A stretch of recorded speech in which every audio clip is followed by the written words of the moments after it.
Now that we are here, man, the main event of night two, Cody Rhodes versus John Cena for the WWE Championship.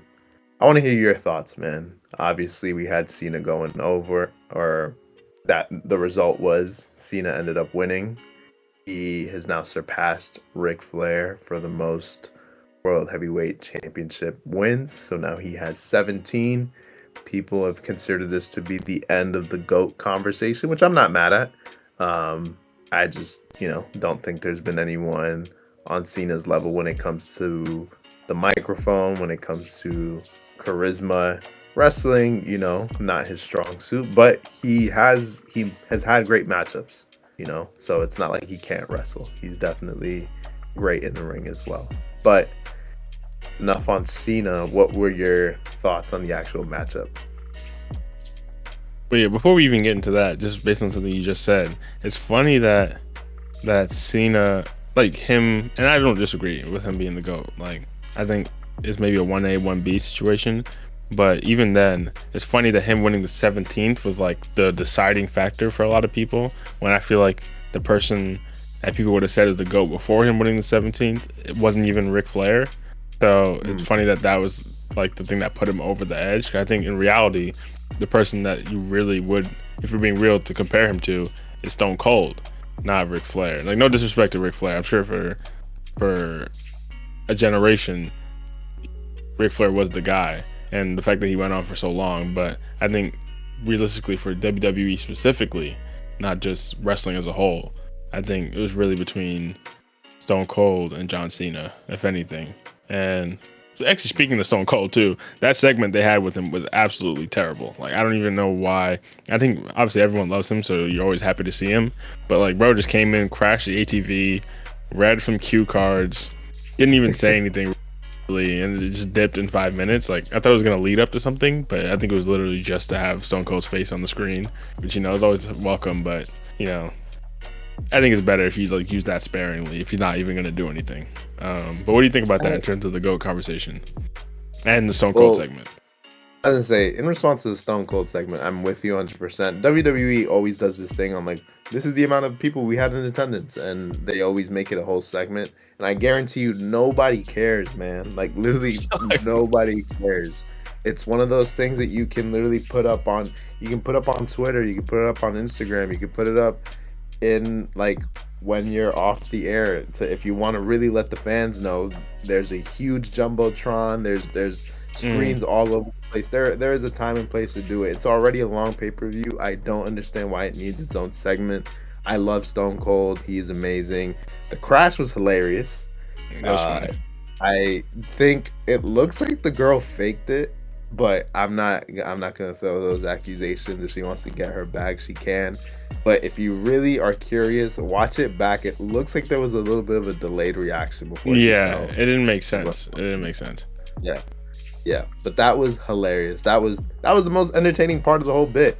So, that was its own thing. But yeah, I'm never a fan of those segments. But yeah, love to see Stone Cold. It's always a treat to see him.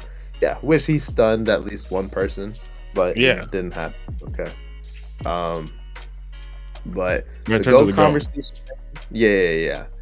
I think it's interesting that you said Stone Cold because he's actually, yeah, he is up there. He is right there with Cena in my opinion. I actually thought you would have been more of a fan of The Rock. I am. Don't. Yeah, yeah, yeah. I don't know. I thought you'd be more of a like. There's usually like someone's either a Stone Cold guy or a Rock guy. I would have categorized you more as the Rock guy. Oh, let me Um, say for clarity, I'm 100% a Rock guy. Like in terms of my preference, to me, my personal favorite of all time is between. It's probably The Rock. Like it's between Rock, Shawn Michaels, and CM Punk probably in terms of my top mm, three. And Rock's probably number one personally. But in terms of like if I'm being objective about impact on the industry, I would have to go Stone Cold. Because I think even at their peaks, Stone Cold was 1A, Rock was 1B. But personally, yeah, I prefer The Rock. interesting. Okay, cool, cool, Are you a cool. Rock or Stone Cold guy yourself? What about you? I'm Stone Cold. I don't. I Okay. like The Rock though. I don't. I don't dislike The Rock. I think The Rock is great. Um, I think he's very entertaining, obviously, and he's he's just really good in the ring. And I don't just mean that from a technical aspect. I think just the way he punches, for example, like something that's very minimal, but like Yeah. he really sells his punches, really sells, really makes the other wrestler look good as well. People's elbow is like a ridiculous move, but it's like, you know, it's entertaining. Like that's the thing about The Rock, is that he really is, um you want to, I think he's like an exaggeration of what wrestling kind of should look like. Like if you want to show somebody like the dramatics of wrestling, you show someone The Rock. But I'm a Stone Cold guy.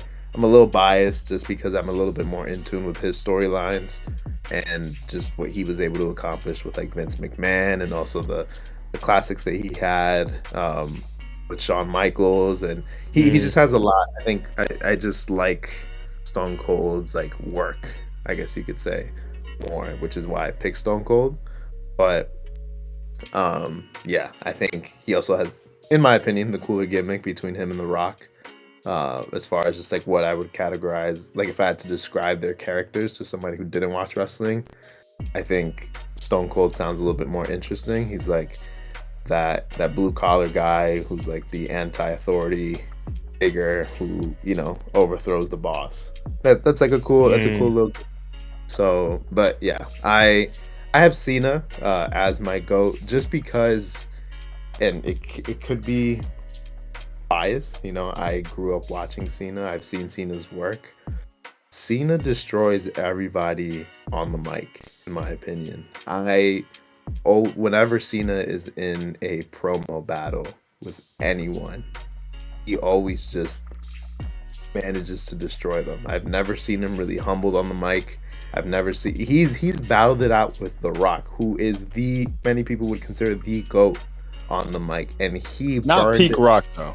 Not peak Rock. This is Rusty Rock. It's Rusty Rock, bro. It's Rusty Rock. Nah, man. I'm not giving that one. I know exactly what you're talking about. I can't let you talk about The Rock like this, bro. That was Rusty. That was Hollywood, coming back from Hollywood Rock, bro. Listen, the promo on the wrist promo was, yeah, it was rough. That was a classic, and I think that's the thing about Cena, is that it could be Rusty Rock, but even if you put it that way, we have never seen Cena get humbled on the mic. Like I said, he's had great matchups, and he's managed to just reinvent himself as well.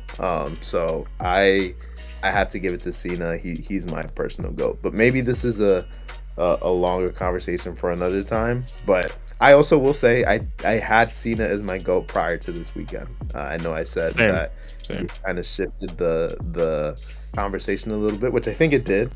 But in my opinion, I always had Cena on top.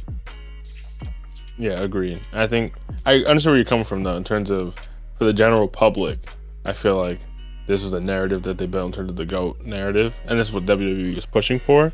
So I can understand that. But I also agree, personally, I think his body of work was already too overwhelming to really say that he's not the GOAT. I can still understand the Stone Cold argument, because this is not like actual sport where like I prefer peak performance over longevity.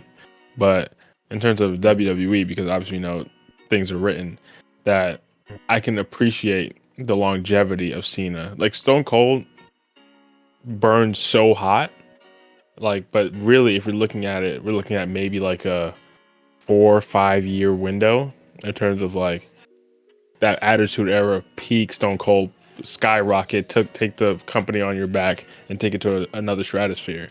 And honestly, I don't know if that'll ever be replicated.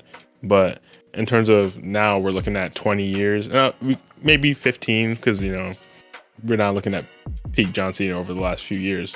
But even then, the amount of years that he put the company on his back through turmoil, through, I wouldn't say turmoil because it was always successful, but through a changing of, you know, the PG era where the product looked different and fans were disillusioned, even going through that, I think, and then the whole cycle of it coming back around, I think that longevity through that specific period of time makes it really hard to argue against.